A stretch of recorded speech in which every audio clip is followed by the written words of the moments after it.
খরচ ছিল 85,000 টাকা, 75,000 টাকা, কিন্তু এবার আমাদের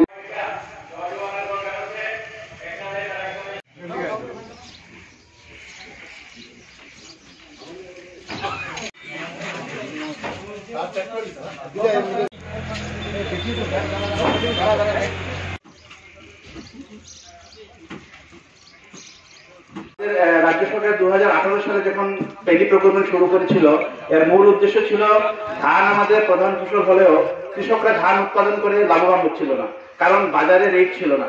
আমি খোয়াইতে আসার পরেও যেটা জেনেছি যে পেডি প্রকিউরমেন্টের আগে এখানে যে ভার হিসাব মানে 120 কেজির দাম 1300, 1200, 1400 এমন ছিল, এবং তাও ধান নিয়ে কৃষকরা কবে টাকা পাবে সেটার কোনো গ্যারান্টি ছিল না, এবং যারা ফড়িয়া ছিল বা মিডলম্যান ছিল তাদের উপরেই সবার অপেক্ষা করতে হতো, যখন দেবে যা রেট দেয় এই অবস্থা ছিল।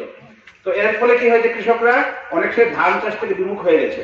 কিন্তু আপনারা জানেন আমার খোয়াই ব্লক যেটা, এটার মধ্যে ধান চাষ ছাড়া টিলা জমি নেই, আমরা বাগিচা ফসল করতে পারি না, তো আমাদের হাত পাবাদ, আমাদের ধান করতেই হবে। আবার ধান চাষ করে মানে কোনো লাভও হচ্ছে না। আমাদের কেন্দ্রীয় সরকার এবং রাজ্য সরকারের সহযোগিতায় যখন 2018 সালে ধান কেনা শুরু হলো, এরপর থেকে কিন্তু ধানের মার্কেট রেট বাড়া শুরু হলো। এখন অনেক কৃষকরা বলছেন যে আমরা ভার প্রতি বাজারে 2500, 2600 পাচ্ছি, আমি কেন সরকারের কাছে বিক্রি করবো? এখানের মধ্যে অনেক নিয়ম, এখানের মধ্যে যদি একটু ময়লা থাকে, যদি ধান একটু ভেজা থাকে তাহলে এখানে ডিডাকশন হয়। তো আমি বলবো যদি এই মার্কেটটা না থাকে তাহলে কিন্তু মার্কেটে ধানের রেটটা পড়ে যাবে, কৃষকরা আবার সেই আগের যুগে ফিরে যাবে।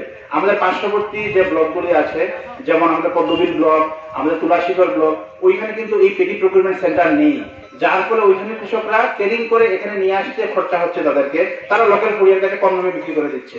তো আমরা সৌভাগ্যবান, আমাদের এলাকার কৃষকের সহযোগিতায় আমাদের এখানে পেডি প্রকিউরমেন্ট সেন্টার আছে, এবং এবার রেট বেড়ে 23 টাকা প্রতি কেজি হয়েছে, মানে 2670 টাকা বোধ হয় ভার প্রতি যেটা হলো। তো আমরা এই রেট যে পাচ্ছি এটা কিন্তু মার্কেটের সঙ্গে সমান রেট। এবার রাজ্য সরকার এই রেট ঠিক করছে না, রেটটা ঠিক হচ্ছে কেন্দ্রে দিল্লিতে এমএসপি মিনিমাম সাপোর্ট প্রাইস হিসেবে ঠিক হচ্ছে। এই রেট পুরো ইন্ডিয়াতে লাগু আছে এই ধানের জন্য।